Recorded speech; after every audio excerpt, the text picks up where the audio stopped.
दोस्तों हाल ही में मैंने शैतान मूवी देखा है और जो लोग भी मेरे चैनल पर रेगुलर हैं उन्हें पता होगा कि ये गुजराती फिल्म वश की एक रीमेक है। इनफैक्ट इन दोनों फिल्मों में बेटी का रोल जिन एक्ट्रेस ने प्ले किया है वो सेम है और उनका नाम है जानकी बोडीवाला। अब मैंने अपने चैनल पे वश फिल्म को एक्सप्लेन कर रखा है और शैतान की कहानी ऑलमोस्ट सेम है, एंडिंग को थोड़ा सा चेंज किया गया है। स्टिल आज की वीडियो में हम एकदम शॉर्ट में शैतान फिल्म की कहानी को जानते हुए इसके एंडिंग पे बात करेंगे और जानेंगे कि आखिर ये वश से कैसे डिफरेंट है। अब वीडियो शुरू करने से पहले आप सभी से एक रिक्वेस्ट है कि अगर आपको ये वीडियो पसंद आती है तो हमारे चैनल को सब्सक्राइब भी जरूर कीजिएगा। So now with that said, let's roll the intro.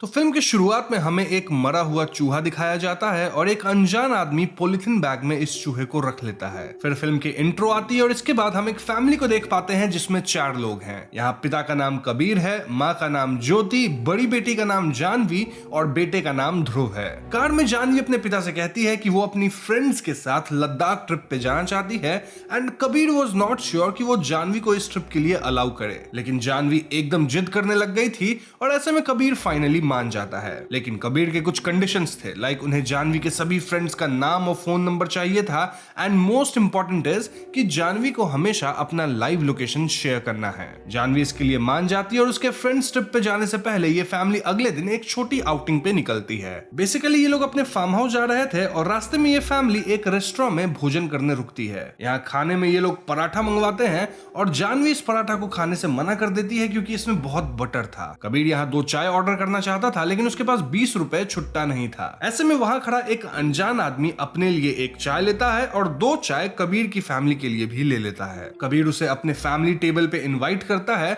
और वो आदमी जो अपना नाम वनराज कश्यप बताता है वो कबीर की फैमिली के साथ घुलने मिलने लगता है। वनराज बड़ी चालाकी से कहता है कि मैं जानवी का पराठा खा लेता हूं और तुम मेरा लड्डू खा लो। जानवी फौरन वनराज का दिया हुआ लड्डू खा लेती है क्योंकि ऑफ कोर्स बच्चों को मीठा खाना पसंद होता है। लेकिन लड्डू खाते ही जानवी को थोड़ा अजीब फील होता है एंड देन वनराज जानवी को ये बटर वाला पराठा खाने कहता है। सरप्राइजिंगली जानवी बिना सवाल जवाब किए अपना पराठा पूरा खा लेती है व्हिच वाज वेरी वियर्ड। इसके बाद ये लोग खा पी के रेस्टोरेंट से निकलते हैं और जाने से पहले वनराज जानवी को वापस से बिस्किट देता है सेइंग कि फार्म हाउस पहुंच के ये सबसे पहले खा लेना। अगेन जानवी उसकी बात को सुन के हामी भरती है व्हिच वाज वेरी अनयूजुअल क्योंकि जानवी एक ऐसी लड़की थी जो कि किसी की एक नहीं सुनती थी, लेकिन वो वनराज की हर बात सुन रही थी। इनफैक्ट फार्म हाउस पहुंच के वो सबसे पहले उस पैकेट से बिस्किट निकाल के खाती है। खैर फार्म हाउस में पूरा परिवार खूब एंजॉय करने लगता है और ज्योति नोटिस करती है कि वनराज इनके फार्म हाउस के बाहर खड़ा था। वो ये बात कबीर को बताती है और जब तक कबीर पूल से निकल के वनराज से मिलने जाता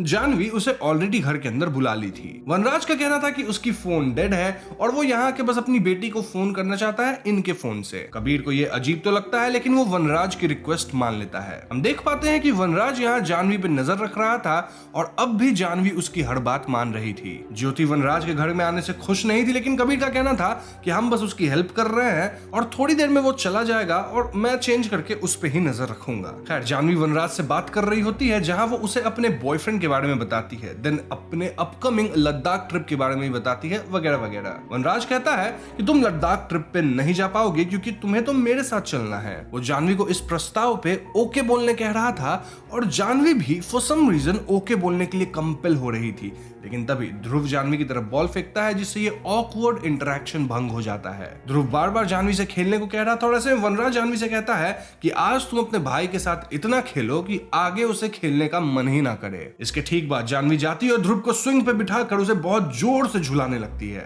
इससे ध्रुव डर के चीखने लगता है और ये बात ज्योति नोटिस करती है। कबीर और ज्योति किसी तरह जानवी को रोकते हैं और अब तक ध्रुव को तो चक्कर वगैरह आने लग गए थे। कबीर जानवी पे थोड़ा गुस्सा होते हैं और वहीं बैठा वनराज कहता है कि जानवी पापा से सॉरी सॉरी बोलो, और जानवी तुरंत सॉरी बोलती है। अब खाना खाते वक्त वनराज फिर से इनके फैमिली मैटर्स में दखल अंदाजी करने लगता है और वो कहने लगता है कि मुझे आपके फैमिली के बारे में सब पता है। वो जानवी से कहता है कि तुम अपने बॉयफ्रेंड विवान को फोन लगाओ और उससे ब्रेकअप कर लो। सरप्राइजिंगली जानवी एग्जैक्टली ऐसा ही करती है और ये सब देखकर जानवी के पेरेंट्स बहुत घबरा जाते हैं। कबीर फौरन वनराज को यहाँ से निकलने कहता है, लेकिन वनराज जाने के लिए तैयार ही नहीं था। ऐसे में कबीर वनराज को पकड़ के घर से बाहर निकालने लगता है, लेकिन जानवी एकदम से अपने पिता से ही लड़ने लगती है, सेइंग कि अंकल कहीं नहीं जाएंगे। वो अपने पिता को धक्का देने लगती है और जानवी का बर्ताव एकदम पागलों जैसा था। जानवी कहने लगती है कि अंकल जो भी कहेंगे वो करना मेरे लिए जरूरी है। वनराज यहाँ बताता है कि वो जानवी के साथ वशीकरण किया है, काला जादू, यानी कि अब जानवी सिर्फ वही करेगी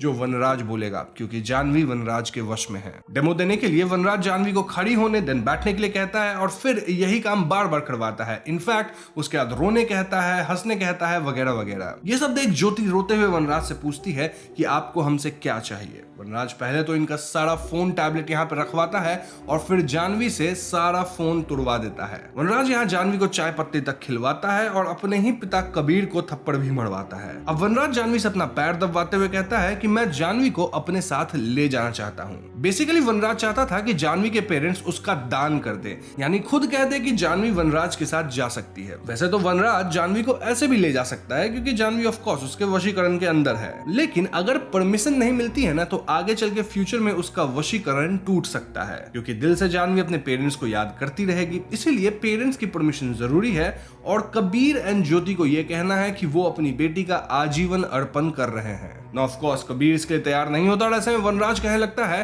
कि जब कोई मेरे सामने तड़पता है और गिड़गिड़ाता है तो मुझे बहुत अच्छा लगता है। ऐसा कह के वनराज जानवी को एक लात मारता है और इसके रिएक्शन में कबीर वनराज को पीटने लग जाता है। वनराज जानवी से ध्रुव का सर फोड़ देने कहता है और जानवी ऐसा ही करती है। दूसरी तरफ हम पुलिस को यहाँ आते देखते हैं क्योंकि ज्योति बार बार पुलिस हेल्पलाइन पे मिस्ड कॉल्स मार रही थी। पुलिस घर के अंदर आती है और यहाँ हम कबीर, ज्योति और वनराज को ऐसे बिहेव करते देखते हैं मानो ये सब फैमिली एंड फ्रेंड्स हैं। अब ऐसा इसलिए क्योंकि वनराज जानवी को एक गैस सिलेंडर के ऊपर गैस ओपन करके बैठा दिया था, साथ ही उसके हाथ में माचिस थी। यानी अगर कबीर या ज्योति अपना मुंह खोलते तो जानवी गैस में आग लगा देती, जिससे वो तो कम से कम मारी ही जाती और बाकी लोग को भी क्षति होता है क्योंकि गैस तो एक्सप्लोड होता है। ये लोग पुलिस को किसी तरह समझा बुझा के यहाँ से भेज देते हैं, जिसके बाद वनराज और भी भड़कता है। कबीर यहाँ वनराज को घर और पैसा भी ऑफर करता है, लेकिन वनराज कबीर के सामने ही पैसा जला देता है, यानी कि इट वाज क्लियर कि वनराज को जानवी ही चाहिए थी। वनराज कहता है कि धन पाना, हवस और लालच ये सब बेकार की चीजें मेरे अंदर नहीं है, क्योंकि मैं इंसान नहीं हूँ बल्कि मैं इंसानों से बहुत आगे बढ़ चुका हूँ। ये उमरा की रात मेरे लिए आई है। उमरा परछाई का वो काला हिस्सा है जहाँ रोशनी की एक किरण तक नहीं पहुंचती। इसके बाद वनराज संस्कृत में कुछ चीजें बोलता है जो इस तरफ इशारा कर रही थी कि कुछ ही घंटों बाद वो एकदम सुप्रीम पावर होगा। वो अहम ब्रह्मास्मि भी कहता है। ये सारी चीजें ओरिजिनल फिल्म में नहीं थी, बट स्टिल आगे मैं कहानी बताता हूँ। इसके बाद वनराज जानवी से कई चीजें करवाता है, लाइक खुद को थप्पड़ मरवाना, बिना रुके डांस करना। इनफैक्ट वो जानवी को चाकू लाने कहता है और खुद को गार्ड भी करवाता है। एक पॉइंट पे तो जानवी पैंट में सुसु तक कर देती है और ज्योति उसका पैंट वगैरह चेंज करती है। इसी बीच मौका पाके ज्योति जानवी के हाथ से चाकू लेके वनराज पे हमला करती है। यहाँ काफी हाथापाई शुरू हो जाती है, जहाँ वनराज और जानवी एक तरफ थे और ज्योति और कबीर एक तरफ। ध्यान रहे कि ज्योति और कबीर जानवी को चोट नहीं पहुंचा सकते थे, लेकिन कबीर जानवी को बांध देता है और वनराज को ओवरपावर कर जाता है। वनराज फौरन जानवी को जोर जोर से हंसने कह देता है और जानवी हंसना शुरू करती है। ऐसे में कबीर को न चाहते हुए वनराज को छोड़ना पड़ता है, क्योंकि अगर वनराज को वो मार भी देता है तो भी जानवी तो हंसती ही रहेगी, कभी रुकेगी ही नहीं पूरी जिंदगी भर। नाउ वनराज नेक्स्ट लेवल पे जाता है, जहां वो जानवी से अपने छोटे भाई ध्रुव को मारने कहता है। वनराज के ऐसा कहते ही जानवी ध्रुव को मारने चल देती है और पेरेंट्स जानवी को रोकने की कोशिश करते हैं। जानवी इन्हें इमोशनली बेवकूफ बना के ध्रुव को खोजने लगती है, लेकिन ध्रुव कहीं तो छुपा था। इन द एंड जानवी ध्रुव को छत पे पाती है और थोड़ी हाथापाई के बाद वो ध्रुव को छत से नीचे फेंक देती है। पेरेंट्स फौरन ध्रुव के लिए नीचे आते हैं और ध्रुव की हालत गंभीर थी, इसलिए ना चाहते हुए भी कबीर और ज्योति जानवी का अर्पण कर देते हैं,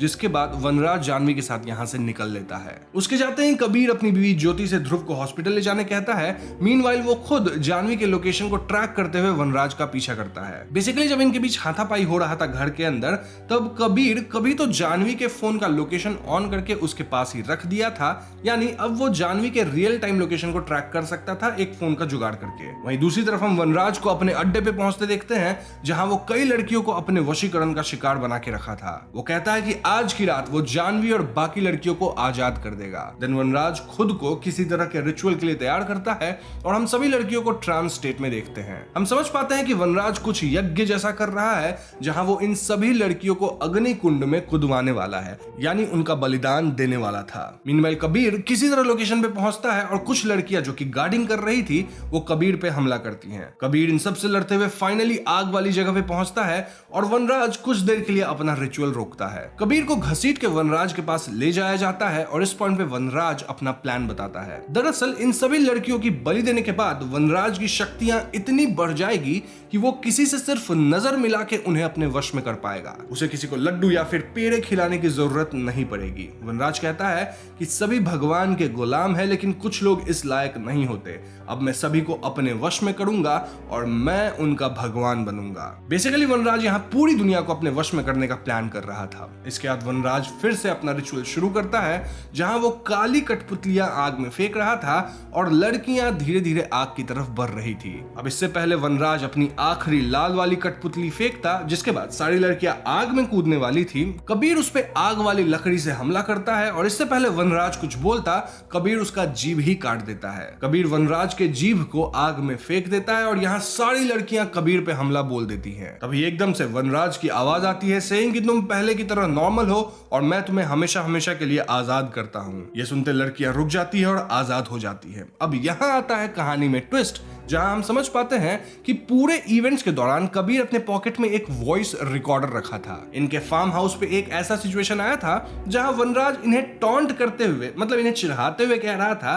कि आपको क्या चाहिए कि मैं सभी को आजाद कर दूं ताकि सब नॉर्मल हो जाए हमेशा के लिए। तो हाँ, इस ऑडियो को रिकॉर्ड करके अपने बेटे की मदद से कट एडिट करके कबीर परफेक्ट बना लिया था, जो कि वो अभी प्ले करके सभी लड़कियों को आजाद कर दिया। यानी सभी लड़कियों के साथ जानवी भी बच गई थी and it looks like a happy ending. अगले सीन में हम पुलिस को भी देखते हैं, जिनसे हम जान पाते हैं कि उस जगह पे 108 लड़कियां थी। 108 ही क्यों? क्योंकि 108 नंबर का हमारे धर्म में काफी सिग्निफिकेंस है। सभी लड़कियां अब अपने घर वापस जा चुकी हैं और अपने परिवार से मिल रही हैं। मीनवाइल हम देख पाते हैं कि ज्योति भी ठीक है और ध्रुव भी अब हील कर रहा है। अब यहाँ से कहानी 1 साल बाद की आती है, जहां मूवी के स्टार्ट वाला सीन देखते हैं। जी हाँ, वही चूहा पकड़ने वाला सीन, और चूहा पकड़ने वाला इंसान और कोई नहीं बल्कि एक कबीर था, जो कि जंगल जैसी जगह में एक बेसमेंट के अंदर कहीं तो जाता है और यहाँ हम देखते हैं कि वो वनराज को कैद करके रखा है। जी हाँ दोस्तों, वो वनराज को चूहा और चाय पत्ती खाने देता है और कुछ डायलॉग्स मारता है कि कैसे पेरेंट्स अपने बच्चे के लिए कुछ भी कर सकते हैं, वही बच्चे के लिए भगवान होते हैं। इन द एंड हम समझ पाते हैं कि अब यही बेसमेंट या बंकर वनराज का नर्क है और कबीर उसका भगवान, या फिर हम कबीर को शैतान भी कह सकते हैं। और इसी पॉइंट पे फिल्म खत्म हो जाती है। तो दोस्तों, ये थी शैतान फिल्म की कहानी और यहाँ वश फिल्म से थोड़ी बहुत चीजें बदली गई हैं। सबसे पहली बात तो ये है कि वश फिल्म में कोई पुलिस नहीं आई थी मूवी के बीच में। देन एंडिंग तो पूरा ही बदल दिया गया है। I mean, वश की एंडिंग काफी दुखद और डार्क थी। वहां पिता अपनी बेटी के कान में कैंची डाल देता है ताकि वो विलेन की आवाज ना सुन सके। साथ ही उसकी बेटी का वशीकरण कभी खत्म ही नहीं होता और वो फ्यूचर में भी मेंटली अनस्टेबल ही रहती है। बात करें बीवी और बेटे की, तो उनका भी हॉस्पिटल जाते वक्त एक्सीडेंट हो जाता है और वो भी मारे जाते हैं। बेसिकली वहां जो मेन कैरेक्टर था, जो कि यहाँ पे कबीर प्ले किया है, वो एंड तक सब कुछ हार गया था और वो पूरी तरह टूट चुका था और इसलिए वो वहां के विलेन को अपने साथ बंदी बना के रखा था, उसे चूहा और चाय पत्ती खाने देता था। लेकिन यहाँ शैतान में एंडिंग काफी हैप्पी सी दी गई है, जहां सब लोग बच गए। कैसे? वनराज की रिकॉर्डेड वॉइस की मदद से, जो कि मुझे थोड़ा सा अजीब लगा क्योंकि आज तो एआई का समय है, तो ऐसे भी वनराज का कोई ना कोई आवाज कॉपी करके किसी को भी कुछ भी कर सकता था। यही वजह है कि मुझे पर्सनली वश वाली एंडिंग ज्यादा इंपैक्टफुल लगी थी, क्योंकि ऑफ कोर्स वो ज्यादा डार्क सी थी।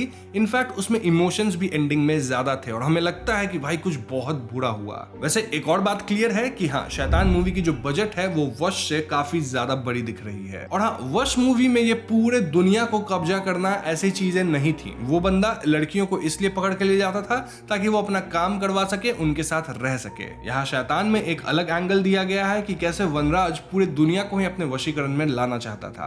तो हाँ, ये भी एक डिफरेंस है। तो आप मुझे बताओ, आपको वश की कहानी ज्यादा अच्छी लगी थी या फिर शैतान की? दोनों की एक्सप्लेनेशन चैनल पे है, आप चाहे तो दोनों को जाके देख सकते हैं। वैसे आपकी ओपिनियन मेरे से अलग हो सकती है, तो आप अपनी ओपिनियंस कमेंट में जरूर बताइएगा। तो बस आज की वीडियो में इतना ही। वीडियो पसंद आई हो तो इसे लाइक और शेयर कीजिएगा, साथ ही चैनल पर नए हैं तो हमें सब्सक्राइब भी कीजिएगा। I will see you guys in the next one. Peace out.